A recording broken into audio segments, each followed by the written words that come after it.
Mwaramutse neza mumeze mute nizere ko mumeze neza aho muri hose. Impamvu babwiye ngo mwaramutse nuko hano ndi ari mu gitondo. Okay, ngira ngo rero mbahe itangazo ku byerekeranye na gahunda zanjye zikurikira hano kuri TikTok, mu byo nirirwamo n'abandi mu byo mporamo. Hari ibyo nagiye mpindura, none nagira ngo mbabwire. Nkuko muzi nge natangiye TikTok ndi jyenyine, nakoraga content ndi jyenyine, biza kurangira mpuye n'abandi banyarwanda, bamwe turakomezanya abandi turatandukana, ariko mu by'ukuri ndi umuntu udakunda gukorera muri groupe. Niko nabivuga, ndi umuntu udakunda gukorera muri groupe, kuko iyo nkoreye muri groupe numva ntisanzuye, numva ntashobora gutanga ibitekerezo byanjye ngo bisohoke nkuko mbishaka ko bisohoka, nkumva mbese nta birambangamira. Ubwo rero nagira ngo mbabwire yuko nitandukanyije n'abantu twahoranaga muri groupe ya TikTok, mbese abantu twajyanaga live kimwe. Ntabwo ngiye mbishaka, kuko bamwe dutangiye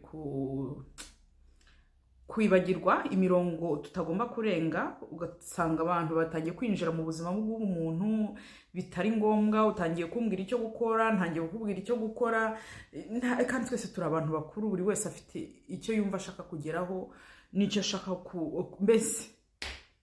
Ubwo rero ngenda umuntu ukora ibintu narangiza nyuma nkasubira inyuma nkabitekerezaho.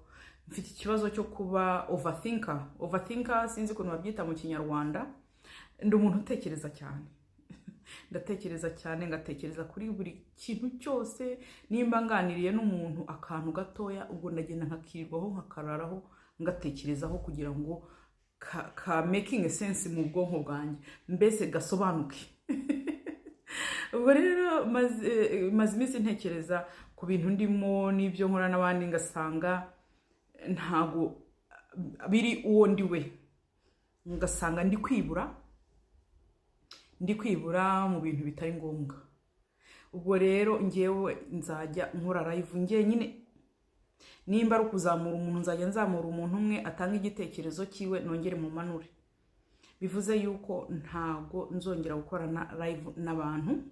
Ngewe ndakomeza urugamba rwanjye njyenyine ku giti cyanjye, ntari kumwe n'abandi. Ntago bivuze ngo ndarwanya abandi bantu ibyo bakora rwose ndabashyigikiye, bakomeze imigambi yabo rwose pe.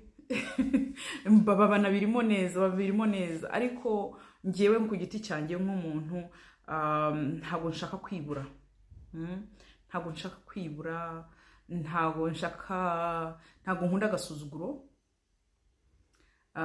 Kandi rero niyo wansuzugura, ariko unsuzugure ntaguhaye uburenganzira bwo kukwiyegereza. Unsuzugure hariya ariko utansuzugurira kuri ari waguhaye uburenganzira bwo kunsuzugura. Sinzi nimba icyo kintu mugisobanukiwe.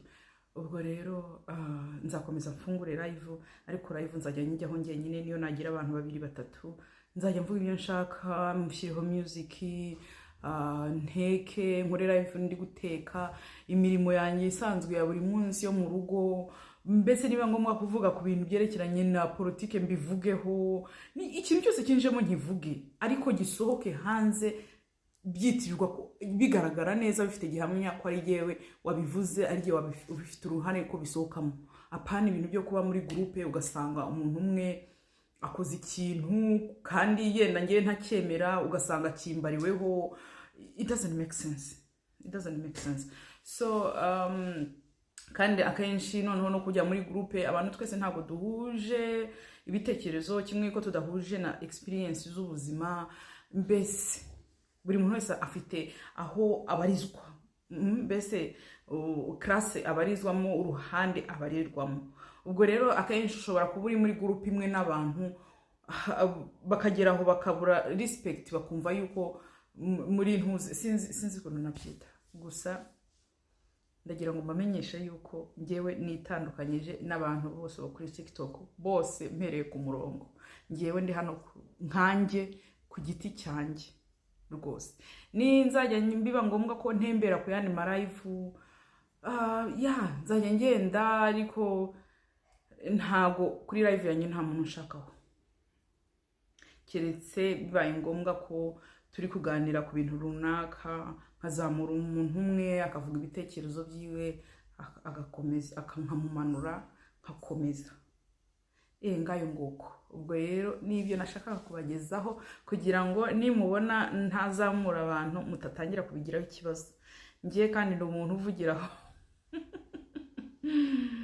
ubwo rero munyitege live ni yanjye njyenyine, nzajya mbatuka njyewe njyenyine kandi ndabizi ko mbishoboye. Uru rugamba ninjye warutangije, ni nanjye uzarusoza mu buryo bwanjye inshoboye. Murakoze.